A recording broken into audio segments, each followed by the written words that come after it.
रामस्वरूप, न जाने कैसा इसका दिमाग है, वरना आजकल की लड़कियों के सहारे ही तो पाउडर का कारोबार चलता है। प्रेमा, अरे मैंने तो पहले ही कहा था इंट्रेंस ही पास करा लेते तो लड़की अपने हाथ में रहती और परेशानी नहीं उठानी पड़ती। पर तुम तो रामस्वरूप बीच में बात काट कर बोलते हैं चुप चुप दरवाजे में झांकते हुए। तुम्हें कतई अपनी जुबान पर काबू नहीं रहता है। कल ही बता दिया था कि उन उन लोगों के सामने जिक्र और ही ढंग से होगा, मगर तुम अभी से सब कुछ उगले देती हो। उनके आने तक पता नहीं क्या हाल करोगी। तब प्रेमा बोलती है, अच्छा बाबा, मैं ना बोलूँगी, जैसी तुम्हारी मर्जी हो करना, बस मुझे तो मेरा काम बता दो। तो रामस्वरूप जो है बोलते हैं, न जाने कैसा इस लड़की का दिमाग है ना। अपनी बेटी को बोलते हैं, आजकल तो लड़कियों से क्या होता है कि पाउडर का बिजनेस चल रहा है, यानी कि कारोबार चलता है, लड़कियां पाउडर लगाती हैं। तब प्रेमा बोलती है कि अरे मैंने तो पहले ही आपको कहा था कि इसको इंट्रेंस पास करा लेते, बस उसके आगे मत पढ़ाना, क्योंकि इससे क्या होता कि लड़की जो है हमारी अपने हाथ में रहती और इसके किसी प्रकार की कोई परेशानी नहीं होती। पर तुम तो इतना ज़्यादा उसको आगे बढ़ा दिए, सिर पे चढ़ा दिए। तब रामस्वरूप जो है उसको डांटते हुए बोलता है चुप, दरवाजे के से बाहर झाँकता है और बोलता है कि तुम्हारी जुबान जो है कैंची की तरह चलती है बहुत, और उसमें जो है किसी प्रकार का कोई जुबान पर काबू नहीं रहता है। कल ही मैंने बता दिया था कि उन लोगों के सामने जिक्र नहीं करना है और अलग तरीके से जिक्र करना है, मगर तुम तो पहले से ही सब कुछ उगल दे रही हो। उनके आने पर पता नहीं क्या करोगी। तब प्रेमा बोलती है, ठीक है बाबा, मैं कुछ नहीं बोलूँगी, जैसी तुम्हारी मर्जी, अब जो होगा देखा जाएगा, बस मुझे तो मेरा काम बता दो। तब रामस्वरूप, तो उमा को जैसे तैसे तैयार कर दो, ना सही पाउडर, वैसे कौन सी बुरी है, पान लेकर भेज देना उसे, और नाश्ता तो तैयार है ना। रतन का आना, यानी कि रतन आ गया, इधर ला इधर ला, इधर बाजा नीचे रख दे और चद्दर खोल, पकड़ तो जरा इधर। तब चद्दर दोनों बिछाते हैं। प्रेमा, नाश्ता तो तैयार है, मिठाई तो वे लोग ज़्यादा खाएंगे नहीं, और कुछ नमकीन चीज़ें बनाती हैं, फल रखे हैं, चाय तैयार है और टोस्ट भी, मगर हाँ, मक्खन मक्खन तो आया ही नहीं। तब रामस्वरूप का कहते हैं, क्या कहा, मक्खन नहीं आया? तुम्हें भी किस वक्त याद आई है? जानती हो कि मक्खन वाले की दुकान दूर है, पर तुम्हें तो ठीक वक्त पर कोई बात सूझती ही नहीं। अब बताओ, रतन मक्खन लाए कि यहाँ का काम करे? दफ्तर की चपरासी से कहा था आने के लिए, सो नखरे मारो। तो जब प्रेमा बोलती है कि मुझे मेरा काम बता दो, तब रामस्वरूप जो है बोलते हैं कि जैसे तैसे तुम एक काम करना कि उमा को किसी तरीके से तैयार करके नीचे ले आना, है ना। और पाउडर अगर वो नहीं भी लगाती है तो कोई बात नहीं है, वैसी भी कौन सी बुरी है, पान लेकर उसको भेज देना, और नाश्ता वगैरह तो तैयार है। इतने में जो है वो पूछते हैं और इधर जो है रतन आ जाता है। तब उसको बोलते हैं कि ठीक है, बाजा नीचे ले आओ, रख दो और चादर खोल, इसको हम लोग बिछाते हैं। फिर दोनों मिल करके उसको बिछाते हैं। तब प्रेमा बोलती है, नाश्ता तो तैयार है, मिठाई तो वे लोग ज़्यादा खाएंगे नहीं, और नमकीन चीज़ें मैंने बनाती है, और फल रखे हैं, चाय भी तैयार है, टोस्ट भी, मगर मक्खन, यानी कि मक्खन नहीं आया है। तब रामस्वरूप कहते हैं, क्या कहा, मक्खन नहीं आया है, और इस वक्त तुम्हें याद आ रही है मक्खन की? तुम नहीं जानती हो कि मक्खन वाले की दुकान बहुत दूर है? अब क्या करें? अब रतन जो है मक्खन लेने जाएगा कि यहाँ का काम करेगा? मैंने जो है दफ्तर के चपरासी से कहा था आने के लिए, पर उसके तो हजारों नखरे हैं, अभी तक नहीं आया।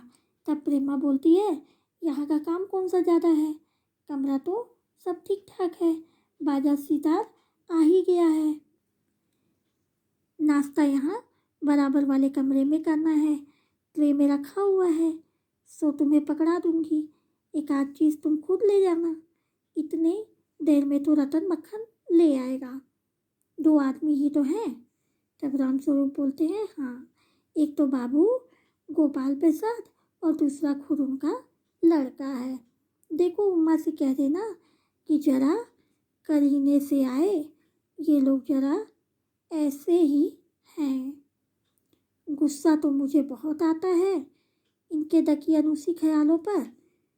खुद पढ़े लिखे हैं, सभा सोसाइटियों में जाते हैं, मगर लड़की चाहते हैं ऐसी कि ज़्यादा पढ़ी लिखी ना हो। प्रेमा और लड़का। रामस्वरूप, बताया तो था तुम्हें, बाप शेर है तो लड़का सवा शेर।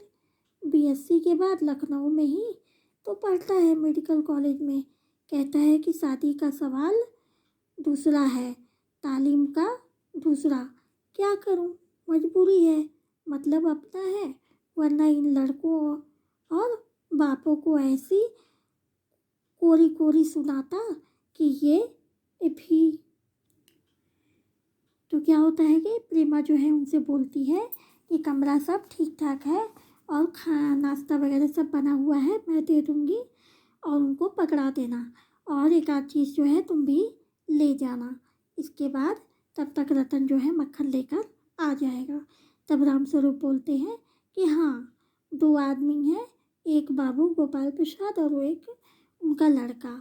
लेकिन देखो उमा से कह देना कि ज़रा करीने से आए, यानी कि थोड़ा तरीके से आएगी। ये लोग जरा ऐसे ही हैं। गुस्सा तो मुझे बहुत आता है इनके दकियानूसी ख्यालों पर, यानी कि लड़के वाले जो हैं बहुत दकियानूसी ख्याल के हैं, है ना। खुद तो वे पढ़े लिखे हैं बस, और सभा सोसाइटी में भी जाते हैं, मगर लड़की वो किस प्रकार की चाहते हैं, जो कि पढ़ी लिखी ना हो। तब प्रेमा बोलती है और लड़का। तो रामस्वरूप बोलते हैं कि लड़का जो है क्या है, बाप शेर है तो लड़का सवा शेर है। पीएससी के बाद लखनऊ में ही पढ़ता है, मेडिकल कॉलेज में। कहता है कि शादी का बात जो है वो दूसरा है और तालीम का दूसरा।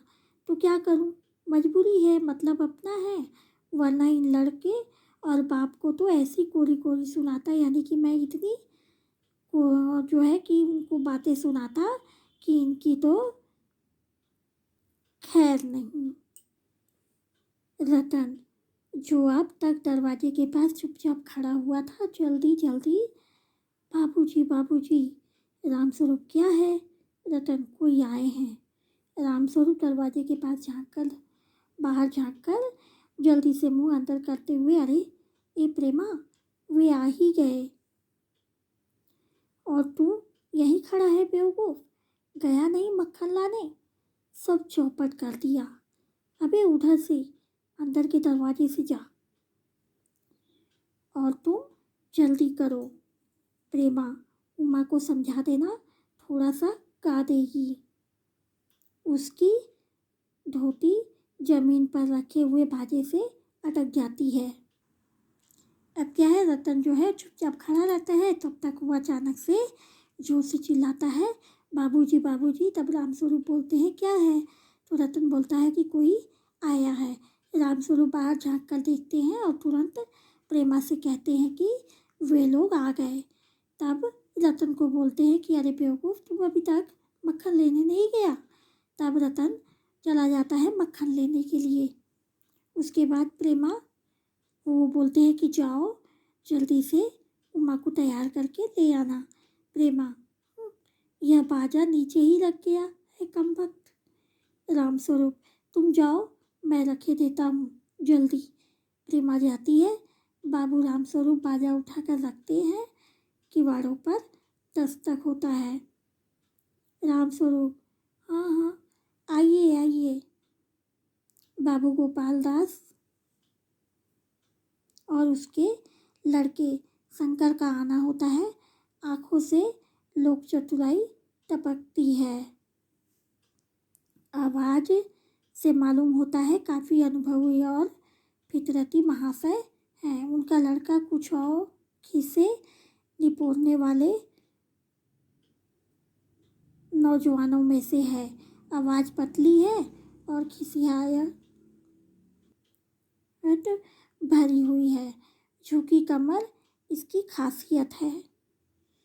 रामस्वरूप अपने दोनों हाथ मलते हुए, है इधर तशरीफ लाइए इधर। बाबू गोपाल प्रसाद बैठते हैं मगर बेत गिर पड़ता है। रामस्वरूप, अरे यह बेत लाइए मुझे दीजिए, कोने में रख देता हूँ। सब बैठते हैं। हाँ, मकान ढूंढने में कुछ तकलीफ तो नहीं हुई? तब गोपाल प्रसाद, नहीं, तांगे वाला जानता था और फिर हमें तो यहाँ आना ही था, रास्ता मिलता कैसे नहीं। रामस्वरूप, हाँ, यह तो आपकी बड़ी मेहरबानी है, मैंने आपको तकलीफ़ तो दी। तो अब क्या होता है कि लड़के और लड़के के पिताजी दोनों आ जाते हैं और लड़की के पिताजी और लड़के के पिताजी यानी कि उमा और शंकर, दोनों के पिताजी आपस में बात करते हैं।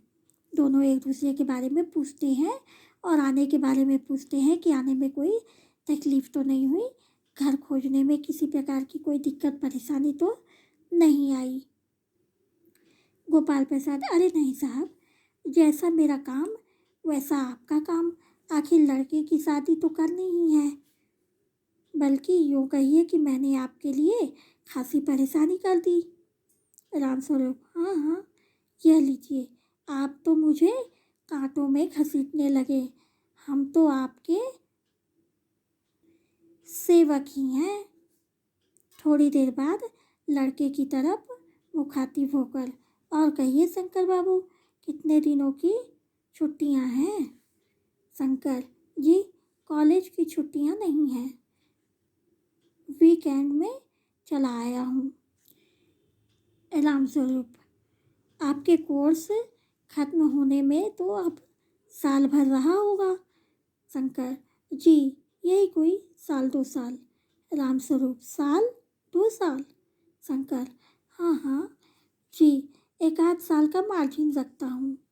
गोपाल प्रसाद, बात यह है कि साहब, यह शंकर 1 साल बीमार हो गया था, क्या बताएं, इन लोगों को इसी उम्र में सारी बीमारियां सताती हैं। एक जब हमारा ज़माना था कि स्कूल से आकर दर्जनों कचौड़ियाँ उड़ा जाते थे, मगर फिर जो खाना खाने बैठते तो वैसे की वैसी ही भूख रहती। अब उमा के जो पिताजी हैं रामस्वरूप, वो शंकर से बात करते हैं यानी कि लड़के से बात करते हैं और उसके बारे में पूछते हैं कि बेटा, तुम क्या है कि छुट्टियों में आए हो, छुट्टी तो हो ही गई होगी। तो वो बोलता है कि नहीं, वीकेंड हुआ है इसी में आया हूँ, यानी कि हमारा जो वीक का साप्ताहिक छुट्टी होता है उसी में मैं आया हूँ। तब रामस्वरूप बोलते हैं कि तुम्हारा कोर्स ख़त्म होने में अब साल भर होगा। तब वो बोलता है कि हाँ, यही कोई साल 2 साल। तब रामस्वरूप बोलते हैं साल 2 साल? तब शंकर बोलता है कि हाँ, 1 आध साल जो है मार्जिन में रखता हूँ। तब गोपाल प्रसाद जो है बोलते हैं कि हाँ साहब, बात ऐसी है कि कुछ 1 साल जो है ये बेटा जो है बीमार पड़ गया था। तो आजकल क्या है, इन लोगों को इसी उम्र में कई बीमारियां सताती हैं, कई बीमारियां हो जाती हैं। एक हमारा ज़माना था कि हम स्कूल से आके क्या किया करते थे, दर्जनों कचौड़ी यानी कि पकौड़ी जिसको बोलते हैं, पकौड़ियाँ खा लिया करते थे और उसके बाद हम क्या करते थे कि खाना भी उसी तरीके से खाते थे, हमको उतनी ही भूख लगी रहती थी। रामस्वरूप, कचौड़ियाँ भी तो उस ज़माने में पैसे की 2 आती थी। गोपाल प्रसाद, जनाब, यह हाल था कि 4 पैसे में ढेर सी मलाई आती थी और अकेले 2 आने की हजम करने की ताकत थी अकेले ही। और अब तो बहुतेरे खेल वगैरह होते हैं स्कूलों में, तब ना वॉलीबॉल जानता था, ना टेनिस, ना बैडमिंटन, बस कभी हॉकी या कभी क्रिकेट कुछ लोग खेला करते थे, वही सब खेल हुआ करते थे। मगर मजाल है कि कोई कह जाए कि यह लड़का कमज़ोर है। तब रामस्वरूप बोलते हैं, जी हाँ, जी हाँ, उस ज़माने की बात ही कुछ और थी, दूसरी थी। तब गोपाल प्रसाद कुछ जोशीली आवाज़ में बोलते हैं, यानी कि बुलंद आवाज़ में बोलते हैं कि और पढ़ाई का यह हाल था कि एक बार कुर्सी पर बैठे कि 12 घंटे की सीटिंग हो गई। 12 घंटे। जनाब, मैं सच कहता हूँ कि उस ज़माने का मैट्रिक भी वह अंग्रेजी लिखता था फर्राटे की कि आजकल के एमए भी मुकाबला नहीं कर सकते। अब जो है रामस्वरूप और गोपाल प्रसाद जो हैं दोनों अपने ज़माने की वार्तालाप करते हैं, यानी कि बातें करते हैं। दोनों अपने ज़माने में चले जाते हैं, उस ज़माने में क्या क्या वो लोग करते थे उसके बारे में बात करने लगते हैं कि वो ज़माना ही कुछ और था। उस ज़माने में तो ना क्रिकेट क्या है कि ना टेनिस होता था, ना वॉलीबॉल होता था, ना तो बैडमिंटन होता था। हमारे ज़माने में तो केवल हॉकी और क्रिकेट खेला करते थे। लेकिन फिर भी उस ज़माने में कोई भी लड़का कमज़ोर नहीं हुआ करता था। और आजकल के ज़माने में सारे खेल भी होते हैं, लेकिन फिर भी लोग इतने कमज़ोर होते हैं कि तुरंत बीमार पड़ जाते हैं। उस ज़माने में, हमारे ज़माने में क्या है, मैट्रिक पास किए हुए व्यक्ति जो हैं क्या करते थे, फर्राटे से इंग्लिश बोलते थे और लिखते थे।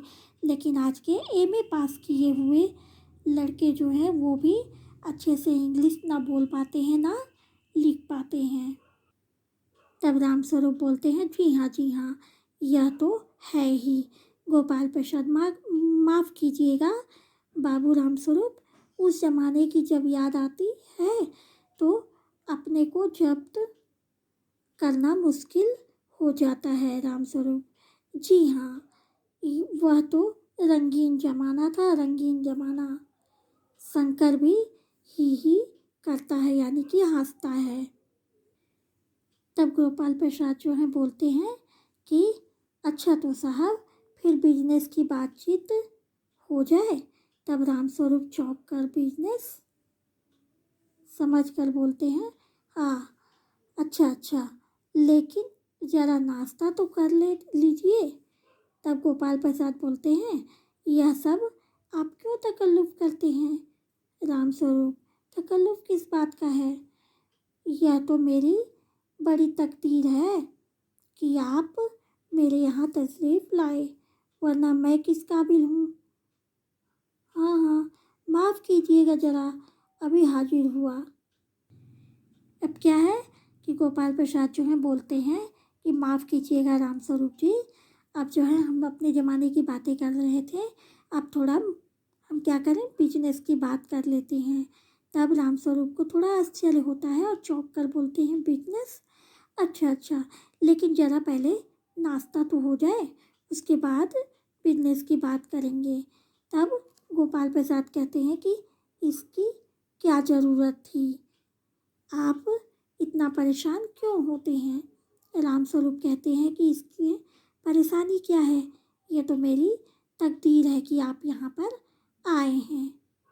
फिर कहते हैं कि मुझे माफ़ कीजिएगा, मैं अभी थोड़ी देर में आता हूँ। गोपाल प्रसाद थोड़ी देर बाद तभी आवाज़ में, आदमी तो भला है, मकान वकान से हैसियत भी पूरी नहीं मालूम होती, पता चले लड़की कैसी है। शंकर, जी। गोपाल प्रसाद, क्यों, क्या हुआ? शंकर, कुछ नहीं। गोपाल प्रसाद, झुककर क्यों बैठते हो? ब्याह तय करने आए हो तो कमर सीधी करके बैठो। तुम्हारे दोस्त ठीक कहते हैं कि शंकर की बैक बोन। इतने में जो है रामस्वरूप आ जाते हैं, हाथ में चाय की ट्रे लेकर के, और मेज पर रखते हैं। गोपाल प्रसाद, आखिर आप माने नहीं। रामस्वरूप चाय के प्याले में चाय डालते हुए, आपको विलायती चाय पसंद है या हिंदुस्तानी? गोपाल प्रसाद, नहीं नहीं साहब, मुझे आधा दूध आधी चाय दीजिए, और चीनी भी ज़्यादा डालिएगा। मुझे तो भाई यह नया फैशन पसंद नहीं। एक तो वैसे ही चाय में पानी काफ़ी होता है, और फिर चीनी भी नाम के लिए डाली जाए तो जायका क्या रहेगा?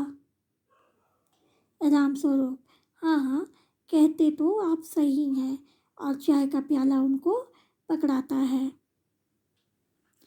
तो अब क्या होता है कि शंकर और उसके पिताजी जो हैं बात करते हैं, तो गोपाल प्रसाद बोलते हैं कि देखो, घर वगैरह यानी कि मकान देख करके तो हैसियत कोई बुरी नहीं लगती है, अच्छी लगती है देखने में। अब देखते हैं कि लड़की कैसी है। तो शंकर बोलता है जी। तब गोपाल प्रसाद बोलते हैं क्या हो गया? तो शंकर कुछ नहीं। गोपाल प्रसाद बोलते हैं झुक कर क्यों बैठे हो, ब्याह करने आए हो, थोड़ी कमर जो है सीधी करके बैठो। तुम्हारे दोस्त जो है इसीलिए तुम्हारा मजाक उड़ाते हैं। तब तक जो है रामस्वरूप आ जाते हैं चाय लेकर के, और चाय को प्याले में डाल करके देते हैं और पूछते हैं कि आपको विलायती यानी कि विदेशी चाय पसंद है या हिंदुस्तानी? तो फिर गोपाल प्रसाद बोलते हैं नहीं नहीं, मुझे तो आधा दूध आधी चाय ही पसंद है, और उसमें चीनी थोड़ा ज़्यादा डालिएगा। मैं जो है बिना शक्कर की चाय नहीं पीता। आजकल के लोग फैशन में क्या पीते हैं कि ज़्यादा पानी और कम दूध डाल करके चाय पीते हैं, और उसमें शक्कर भी नाम मात्र का होता है, जो कि मुझे पसंद नहीं है। फिर रामस्वरूप जो है वैसी चाय बना करके उनको देते हैं और कहते हैं कि आप तो सही कह रहे हैं।